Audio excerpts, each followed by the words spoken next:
Hello everyone, welcomes to all of you on my YouTube channel Manjeet science classes. So हम discuss कर रहे थे about solution chapter first class 12th chemistry. So आज हमारा topic था बेटा solubility of solid in liquid. जो solids हैं वो लिक्विड के अंदर डिजोल्व होते हैं तो किन किन फैक्टर्स के ऊपर डिपेंड करते हैं। सो फर्स्टली हम डिस्कस करते हैं सॉलिबिलिटी क्या है। हमने एक वर्ड यूज किया ना, solubility of solid in liquid. तो सॉलिबिलिटी क्या है? Solubility is the maximum amount of a solute or of a particular substance that can be dissolved in a specified amount of solvent at a particular temperature. Means कोई भी substance, हम solution के बारे में पढ़ रहे हैं। solution में क्या होता है? solution में एक solute होता है, एक solvent होता है।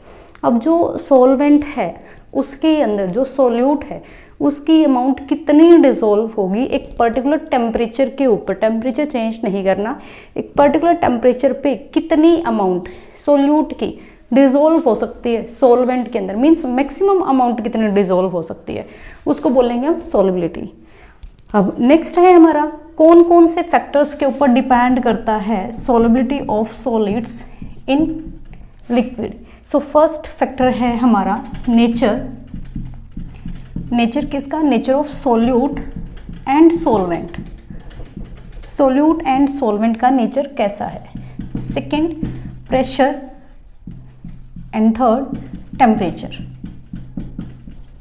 First factor is nature of solute and solvent. जो सोल्यूट एंड सोलवेंट का नेचर है उसकी वजह से कैसे इफेक्ट पड़ता है solubility of solid in liquid के ऊपर। फर्स्टली हमें पता है जो भी हमारे पास सोल्यूट या फिर सोलवेंट है वो हमारे पास दो टाइप के होते हैं। नेचर कैसा होता है? दो टाइप का, या तो वो होंगे पोलर या फिर वो होंगे नॉन पोलर।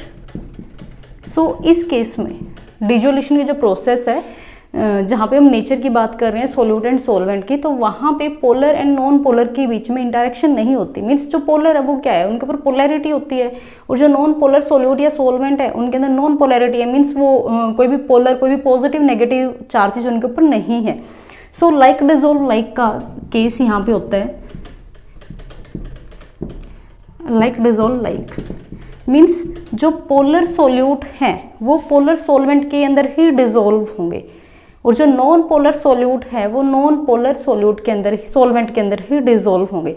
लाइक एंथ्रासिन है या फिर नैप्थलीन है, वो क्या है? वो नॉन पोलर है, वो बेंजीन के अंदर बेटरली डिसॉल्व होंगे in comparison to water. Means अगर हम नैप्थलीन या फिर कपूर की गोली उसको वाटर के अंदर डिसॉल्व करवाएंगे तो वो इसलिए डिसॉल्व नहीं होगी, सॉल्युबल नहीं होगी in comparison to benzene.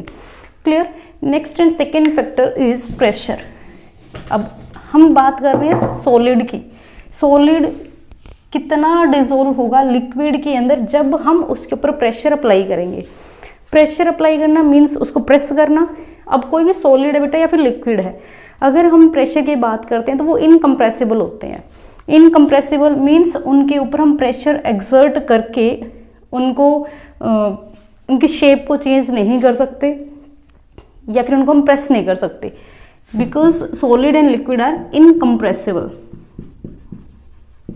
Incompressible होते हैं तो प्रेशर का कोई भी इफेक्ट इनके ऊपर नहीं पड़ेगा सॉलिबिलिटी के ऊपर। फॉर एग्जाम्पल हम लेते हैं वाटर।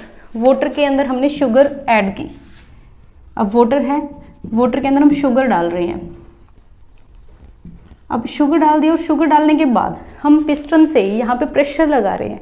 अब प्रेशर लगाने से जो शुगर है वो डिसॉल्व नहीं होगी। क्लियर। जो शुगर है वो वाटर के अंदर डिसॉल्व होगी टेम्परेचर के या फिर nature of solute and solvent के बेस पे। अगर तुम प्रेशर लगा रहे हो इसके ऊपर बार बार, मीन्स जैसे हमने लास्ट केस में किया था, लास्ट वीडियो के अंदर किया था, सैचुरेटेड सॉल्यूशन अनसैचुरेटेड सॉल्यूशन के बारे में हमने पढ़ा था। तो जो सैचुरेटेड सॉल्यूशन था उसके अंदर हमने बोला था कि 10 स्पून शुगर की डिसॉल्व नहीं हो रही थी। सो अगर हम 10 स्पून या फिर 15 स्पून डालकर ऊपर से प्रेशर लगाए, पिस्टन से दबाई जाए सॉल्यूशन को, तो क्या जो शुगर है वो डिसॉल्व होगी? नहीं होगी।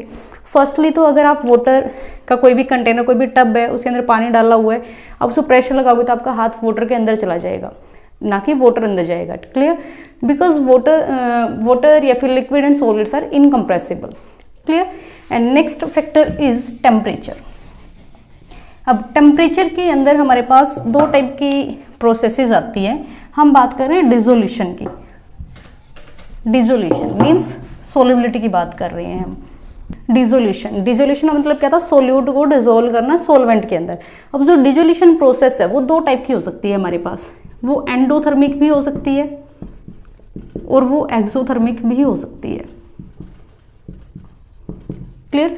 मीन्स एंडोथर्मिक एक्सोथर्मिक का मतलब क्या है, अगर हमारे पास कोई भी सोल्यूट है और उसको हमने सॉल्वेंट के अंदर मिक्स किया, जो सॉल्वेंट है से उसका जो टेम्परेचर है वो 25 डिग्री सेल्सियस है पहले, जैसे हमने डिजोल्व करके सॉल्यूशन बना दिया तो वहाँ पे जो उसका टेम्परेचर है वो 20 डिग्री सेल्सियस हो गया।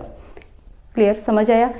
अगर हमने कोई भी सोल्यूट लिया, कोई भी सॉल्वेंट लिया, सॉल्वेंट से हम वाटर मान के चलते हैं, पानी है, पानी का जो नॉर्मल टेम्परेचर है वो 25 डिग्री सेल्सियस है। जैसे ही हमने उसके अंदर सोल्यूट को ऐड किया तो सोल्यूट ऐड होते ही डिजोल्व हो गया, जैसे ही वो, तो जो उसका टेम्परेचर था, सॉल्यूशन का जो टेम्परेचर था वो ड्रॉप कर गया, वो 20 डिग्री सेल्सियस हो गया। 25 था पहले सॉल्वेंट का टेम्परेचर, अब 20 डिग्री सेल्सियस हो गया, मीन्स टेम्परेचर कम हो गया, टेम्परेचर कम हुआ है। नेक्स्ट, तो जहाँ पे टेम्परेचर ड्रॉप करेगा वो होगा हमारा endothermic process. Because endothermic process क्या होती है, जहाँ पे जो हीट की रिक्वायरमेंट होती है, मीन्स अब्जॉर्प्शन ऑफ हीट होता है जहाँ पे, वो होती है हमारी एंडोथर्मिक। एक्सोथर्मिक डिजोल्यूशन की बात करें तो वही सेम सोल्यूट होगा प्लस सॉल्वेंट होगा, बनेगा क्या, सॉल्यूशन। अगर हमने एज्यूम किया वही सेम सॉल्वेंट हम लेके चल रहे हैं 25 डिग्री सेल्सियस, जैसे ही सोल्यूट को ऐड किया, सोल्यूट को ऐड करते ही जो सॉल्यूशन का टेम्परेचर है वो मे बी 35 डिग्री सेल्सियस हो गया।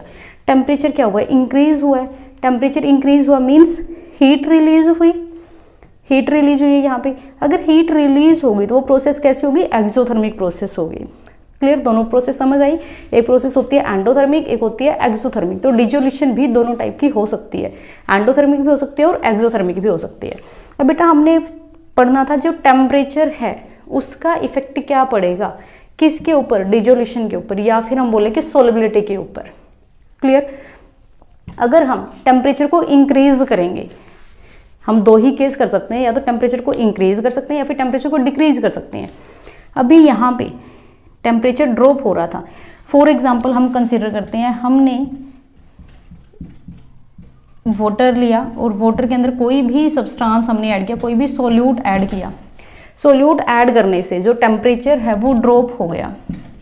जैसे ही टेम्परेचर ड्रॉप हुआ, अगर हम टेम्परेचर बढ़ाएं और सोल्यूट की अमाउंट और ज़्यादा ऐड करते रहें तो जो सोल्यूट है वो डिजोल्व होता रहेगा। क्लियर? तो यहाँ पे टेम्परेचर इंक्रीज करने से सोलिबिलिटी क्या होगी, इंक्रीज होगी, सोलिबिलिटी इंक्रीज होगी in case of endothermic process.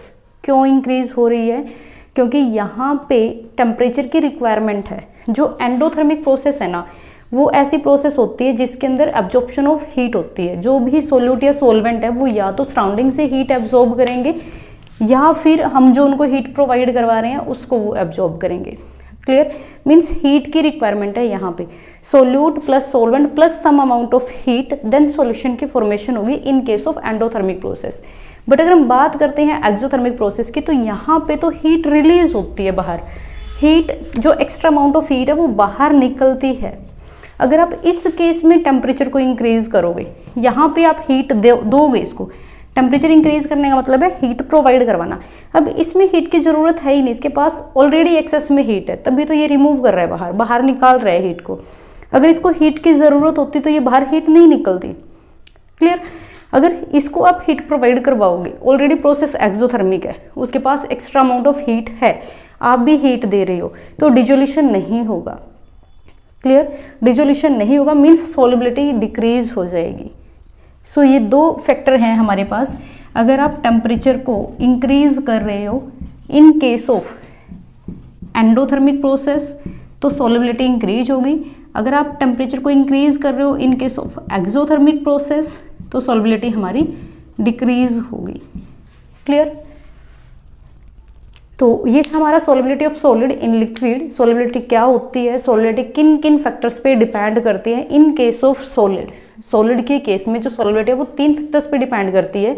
Nature of solute and solvent, means इनकी जो इंटरेक्शन है वो कैसी होगी, प्रेशर एंड टेम्परेचर। टेम्परेचर के अंदर 2 केस हमने लेने हैं। टेम्परेचर इंक्रीज करेगा तब क्या होगा, टेम्परेचर डिक्रीज करेगा तब क्या होगा, इन case of endothermic process and in case of exothermic processes. Clear, ये था हमारा आज का टॉपिक बेटा। नेक्स्ट वीडियो के अंदर हम डिस्कस करेंगे solubility of gas in liquid and solubility of liquid in liquid.